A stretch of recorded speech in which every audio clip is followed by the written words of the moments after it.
Hola, buenas a todos. Bueno, espero que estéis bien y nada, vamos a continuar con nuestros vídeos de contenidos de BAU, ¿vale? Dando lo que os comentaba que teníamos que dar, que es el reino moneda, ¿vale? Entonces, por Edmodo habéis recibido los esquemas que os estoy haciendo. ¿Qué vamos a hacer? Vamos a ir explicándolos y cualquier duda que tengáis ya sabéis que podéis escribirme o bien por el Instagram o bien por la plataforma Edmodo, ¿vale? Bueno, o por el chat que hemos hecho. Vamos a empezar a hablar del reino monera. El reino monera se trata del reino al que pertenecen las bacterias. Y dentro del reino monera vamos a clasificar las bacterias en dos grupos. Por un lado tenemos las bacterias o eubacterias y por otro lado tenemos las arqueas o arqueobacterias. Tanto unas como otras tienen una morfología similar, aunque presentan unas diferencias que vamos a explicar. Todos los organismos del reino monera, que así en general decimos son las bacterias, son organismos procariotas, ¿vale? Entonces los organismos procariotas, ya sabéis que tenéis que repasar, porque no voy ahora a contarlo todo, pero ahí estudiamos las diferencias y las características de los organismos procariotas y los eucariotas, ¿vale? Así que echad un repasito a esa parte. Por otro lado, las bacterias o eubacterias son organismos unicelulares, las arqueas también. Aquí todos los organismos del reino monera son unicelulares. Pero vamos a ver que pueden formar colonias o filamentos o también pueden ir en grupos, ¿vale? Por ejemplo, los diplococos son bacterias con forma esférica que pueden ir en grupos de dos, o los estafilococos que forman filamentos. ¿Vale? Entonces se organizan de esta manera. En relación a su alimentación van a poder ser autótrofos o heterótrofos y esto también lo dimos en el tema de metabolismo. Os recuerdo que aunque no sabemos lo que va a suceder con la EBAU, ya veremos a ver, sorpresa, las preguntas a veces caen con cosas de distintos temas, ¿vale? Entonces hay veces que he visto preguntas enlazando el tema de microbiología con el tema de metabolismo. Así que aprovechamos para que todos estos contenidos que van saliendo, pues que ya hemos dado, les damos un repasillo. Por otro lado, las bacterias pueden ser aerobias o anaerobias. Esto significa que necesitan oxígeno para vivir o no lo necesitan. Tanto uno como otro también se pueden dividir en estrictas o facultativas. Cuando hablamos de estrictas, hablamos de que si son aerobias estrictas, solamente pueden vivir en presencia de oxígeno. Si son anaerobias estrictas, solamente pueden vivir si no hay oxígeno, ¿vale? Y si hablamos de facultativas, es que pueden vivir tanto con o como sin oxígeno, ¿vale? Aunque siempre tengan una preferencia y su metabolismo sea mejor con o sin oxígeno, ¿vale? Pero hacemos también esta diferenciación en aerobio estricto o facultativo o anaerobio estricto o facultativo, ¿vale? Por otro lado, poseen pared celular, que ya lo sabíamos, de peptidoglucano. Peptidoglucano, tema de los glúcidos. ¿Ok? Así que también tenemos que ir repasando esto. Recordamos que el peptidoglucano también se llamaba mureína. Después, la reproducción. En relación a la reproducción, que lo hablaré después, cuando trabajemos lo que está aquí, podemos decir que su reproducción es asexual, mediante un proceso que se llama fisión binaria. Pero también presentan unos mecanismos reproductivos muy curiosos que se llaman la parasexualidad. Por este mecanismo vamos a ver que las bacterias pueden compartir material genético y las convierte en seres muy solidarios. Y luego ya os explicaré por qué. Luego, según la tinción Gram, las podemos dividir en dos grupos. Esto recordad que también lo dimos cuando estuvimos dando las bacterias, en el tema de seres procariotas, pero lo voy a recordar un poquito, ¿vale? Cuando se tiñen, son gram positivas, significan que se tiñen con este colorante gram y se quedan azul. Cuando son gram negativas no se tiñen y entonces se quedan de color rosa. Esto de que se tiñan azul o rosa va a depender de cómo es la pared celular de estas bacterias. En el caso de las bacterias gram positivas se quedan con el colorante porque en su parte externa tienen una gruesa una gruesa capa de peptidoglucano. y entonces puede retener este colorante y por eso se quedan teñidas de azul. Recordamos que estas bacterias también presentan ácidos teicoicos, ¿vale? En su pared. Por otro lado, las bacterias gram negativas tienen una parte externa diferente, ya que la capa de peptidoglucano está en el interior y es más fina, y por fuera tienen una bicapa fosfolipídica. Eso hace que la tinción gram no se quede y sin embargo sí que mantengan el colorante rosa, que es lo que nos permite ver a estas bacterias al microscopio. Por otro lado, otra diferencia es que no presentan ácidos teicoicos. ¿Vale? Pues todo esto es repaso. Si continuamos, vamos a ver ahora, y esto es nuevo, ejemplos de bacterias gram positivas y gram negativas. A ver, en el tema de microbiología, que ya veis que lo enlazamos con el tema de cómo son los seres procariotas, etcétera, tenemos que ir aprendiéndonos ejemplos concretos de bacterias y bacterias, por ejemplo, que sean patógenas o bacterias que sean beneficiosas para nuestra flora o bacterias que fabriquen antibióticos, microorganismos que tengan interés industrial, interés farmacéutico, ¿vale? Entonces, con esto empezamos. Cuando demos los tipos de microorganismos, os diré que hagáis una lista de microorganismos con su nombre y su aplicación. ¿Vale? Y luego otra lista también de microorganismos que la tenéis en el libro, que está bastante bien, patógenos con el agente que lo produce y el tipo de enfermedad. Pero mirad, para que empecemos a ver, las bacterias gram negativas las podemos tener de dos grupos. Unas, las que están en el grupo de las actinobacterias. En este grupo hay una bacteria muy importante que es Streptomyces. Esta cayó el año pasado en la EBAU y me quedé ahí con la cosilla porque cuando hablamos de organismos productores de antibióticos siempre solemos nombrar Penicillium, ¿vale? Penicillium es un hongo que produce la penicilina, pero quizá las bacterias pues son menos conocidas, ¿vale? Entonces, la bacteria que produce antibióticos es Streptomyces, ¿vale? Porque esto es importante que lo sepamos. Por otro lado, tenemos las endobacterias. Estas bacterias son muy curiosas porque lo que hacen es formar endosporas en situaciones ambientales difíciles y eso las hace ser súper resistentes, ¿vale? Entonces, ejemplos de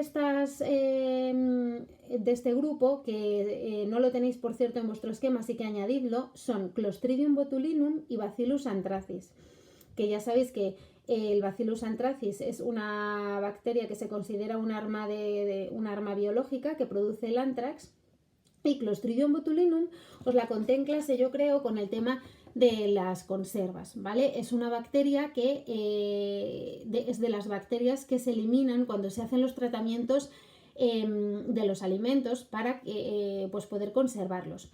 Esta bacteria hay que tener cuidado con ella cuando se hace este tratamiento porque como consigue hacer endosporas, cuando tú sometes a ese alimento a altas temperaturas, la bacteria forma esa endospora. Pasado un tiempo, esa endospora, cuando ya ve que las condiciones son positivas, pues consigue eclosionar y salir, ¿vale? Y reproducirse.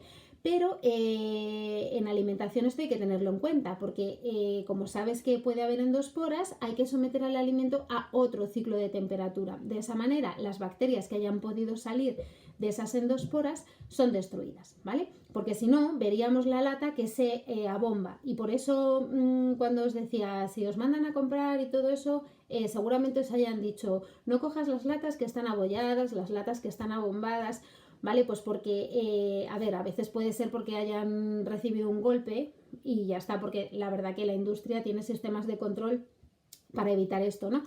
Pero si se hubiese escapado algo, pues estas endosporas, estas bacterias forman toxinas en forma de gas y por eso se hincharía la lata. Y al abrirla, la inhalación de esta toxina, que es la toxina botulínica, nos produciría un daño a nivel del sistema nervioso, ¿vale? Entonces es una toxina muy que daña mucho a nivel del sistema nervioso y habría que ir corriendo al hospital a que nos dieran la antitoxina, ¿vale? Bueno, ya sabéis que lo que hace es paralizar. Se utiliza la toxina botulínica en estética, que es lo que llamamos el Botox, y creo que esto sí que lo habíamos comentado en clase, pero bueno, para que lo asociéis y que cuando estudiéis pues veáis cómo al final relacionamos muchas cosas, ¿vale? Bueno, pues esto en relación a generalidades de las bacterias o eubacterias. Por otro lado, no, espera que me quedan terminar, perdón, las bacterias gram negativas.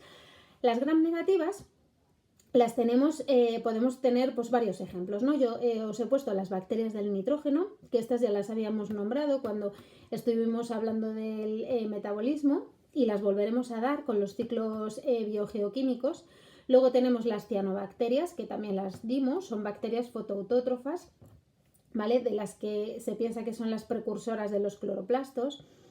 Acordaros de la teoría de Lynn-Margulis. Luego tenemos las enterobacterias. En las enterobacterias hay bacterias que son positivas, como son las bacterias que forman parte de la flora intestinal, que ya sabéis y lo veremos en la inmunidad, pues que es una de nuestras líneas defensivas, la flora bacteriana.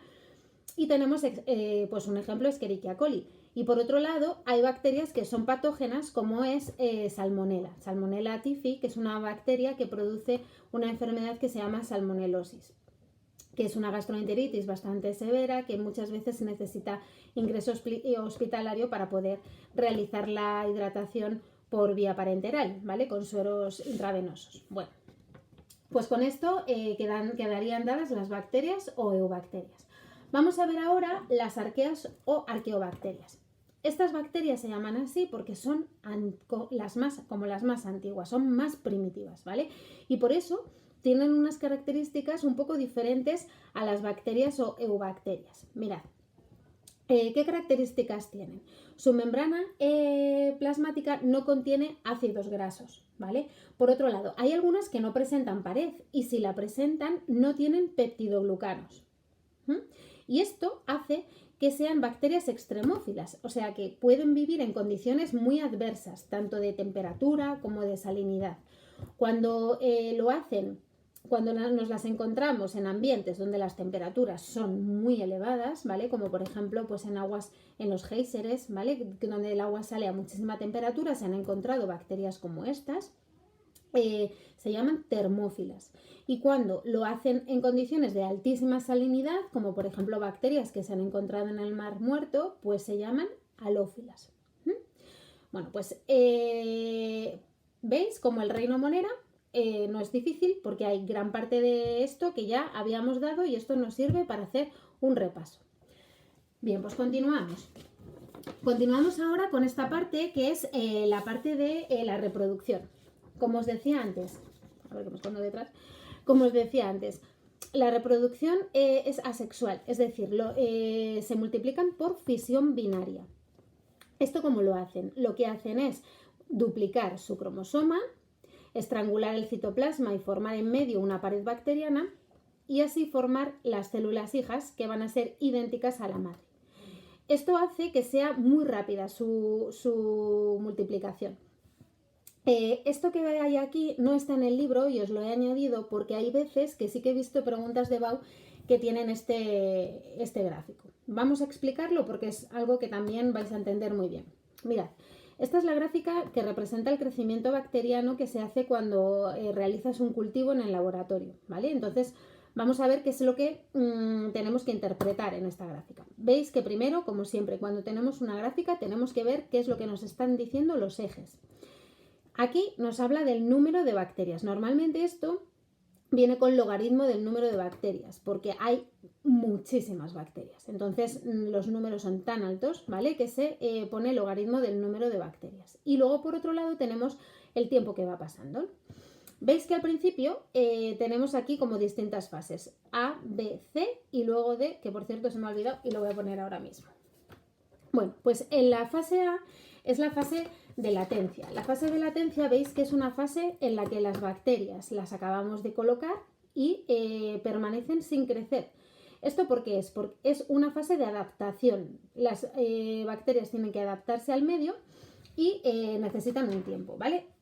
Cuando nosotros hacemos esto en el laboratorio se puede hacer, por ejemplo, con placas Petri o se puede hacer, que sería el medio sólido, o se puede hacer en medio líquido, ¿vale? Cuando se hace, por ejemplo, en medio sólido, si yo tuviese ahora aquí una placa Petri con un medio sólido, y cojo la placa Petri aquí encima de la mesa que tengo, la pongo en contacto, estaría cogiendo las bacterias que hay aquí en esta superficie. Esta placa, yo al principio si la miro, pues no vería nada, ¿vale? Ahí, pues como ahora mismo, yo por todos lados hay bacterias y no las vemos, ¿no? ¿Qué es lo que sucede? Que yo lo que he puesto en esta placa Petri es alimento. Entonces, este alimento les sirve a las bacterias para crecer y además lo que voy a hacer es meter esta placa Petri en una estufa y dejarlas crecer. ¿Qué pasa al cabo de unos días? Pues al cabo de unos días voy a encontrar estas bacterias en forma de colonias, ¿vale? Y entonces esas colonias pues las voy a poder contar o voy a coger un poquito y voy a poder identificarlas.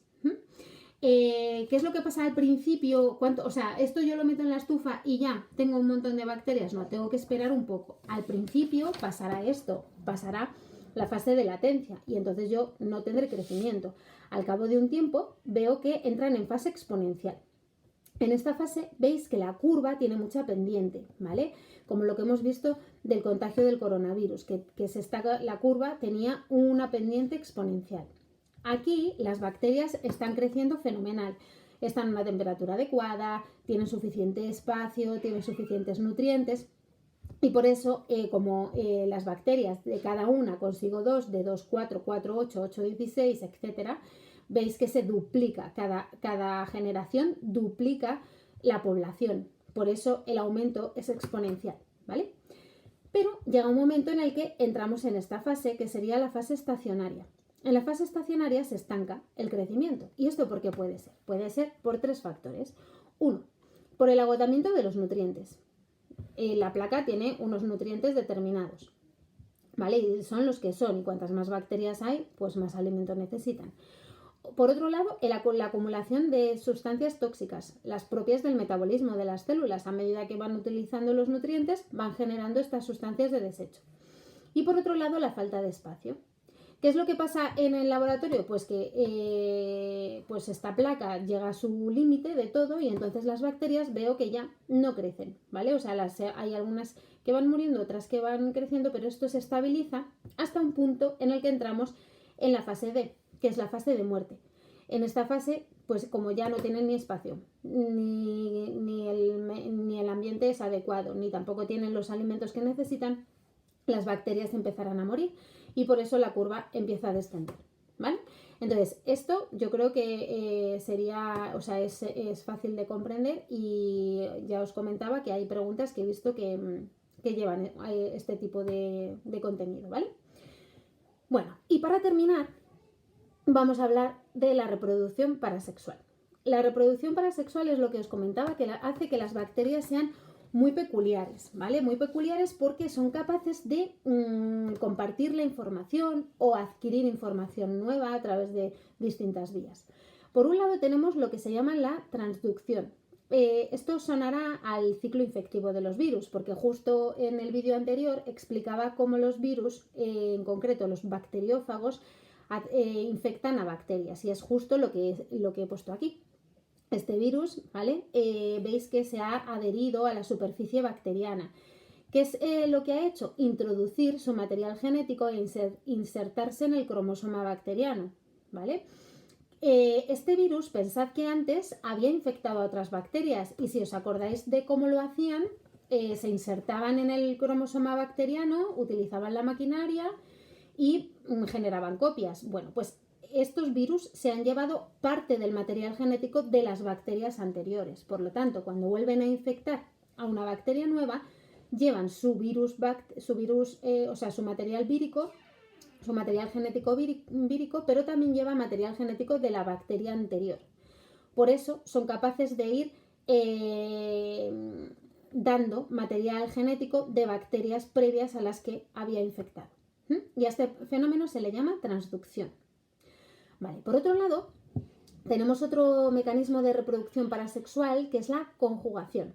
La conjugación es lo que hace que las bacterias sean seres vivos muy solidarios. ¿Por qué digo que son solidarios? Porque son capaces de compartir material genético que además para ellas son muy beneficiosos. Por ejemplo, las bacterias son capaces de adquirir genes de resistencia a antibióticos. y no se lo quedan para ellas y dicen, ah, qué bien, mira, yo soy la más guay y tengo un gen de resistencia a antibióticos, así que yo voy a vivir y tú te aguantas, ya te las apañas tú. Eso lo hacemos los seres humanos, pero las bacterias son más listas porque no actúan a nivel individual, sino que actúan a nivel poblacional. Entonces, esto las hace ser muy peligrosas para nosotros. ¿Por qué? Porque hay bacterias que se han vuelto resistentes a antibióticos hasta tal punto que tenemos una lista de bacterias contra las que no tenemos antibióticos conocidos, ¿vale? Y por eso tenemos que ser muy, muy rigurosos con la toma de los antibióticos, porque no podemos tomarlos cuando pensemos que hay que tomarlos así, no, esto ya me pasó otra vez y me tomo este antibiótico. Ni tampoco podemos dejar un tratamiento de antibiótico a medias, ¿vale? Porque los antibióticos lo que hacen es destruir las bacterias que veis que se multiplican de manera exponencial durante un tiempo en el que se ha visto que destruye todas las bacterias. Si dejamos un antibiótico a medias, dejamos bacterias que pueden seguir reproduciéndose y pueden tener tiempo para poder conseguir estos genes de resistencia. De hecho, las bacterias que viven en los hospitales son bacterias mucho más resistentes a los antibióticos porque se han acostumbrado a estar con los antibióticos y han adquirido estas resistencias, ¿vale? Entonces, ¿cómo hacen esto? Mirad, hay bacterias que además de su cromosoma poseen otro material extracromosómico que se llama episoma. Los episomas más conocidos son los plásmidos y en concreto el plásmido de Escherichia coli se conoce completamente. ¿Qué es lo que se hace con este plásmido? Bueno, pues hay fragmentos que se encuentran en este plásmido, hay genes que, por ejemplo, de resistencia a antibiótico, que se pueden compartir a través de unas estructuras que se llaman pili conjugativos, que también las dimos en el tema de procariotas. Estos pili son como una especie de túneles que conectan las bacterias entre sí. Aquí lo he dibujado como muy, muy esquemático, pero en la realidad son largos y finitos y por ellos se comparte este material genético, ¿vale? Entonces, veis que este trocito se comparte a esta bacteria y la bacteria logra integrar ese material genético consiguiendo esta característica nueva. A estas bacterias que poseen plásmidos se las llama F+, y las bacterias que consiguen integrar este fragmento se las llama bacterias HFR, que son bacterias recombinantes, ¿vale? Porque han conseguido un material genético externo y lo han conseguido integrar en su cromosoma. Mediante esta manera las bacterias transfieren ADN, transfieren ADN entre sí y las hace ser muy solidarias, lo que yo os decía, ¿vale? Son de los seres vivos más resistentes del planeta.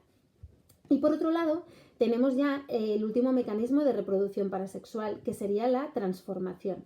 La transformación también es otro método que consiste en que las bacterias son capaces de coger material genético que hay en el medio y adquirirlo a través de su pared bacteriana.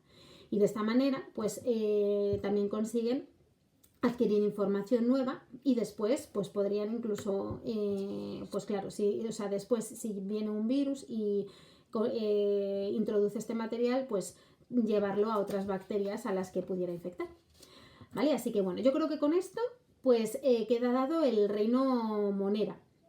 A continuación, en el siguiente vídeo, pues hablaremos sobre los microorganismos eucariotas.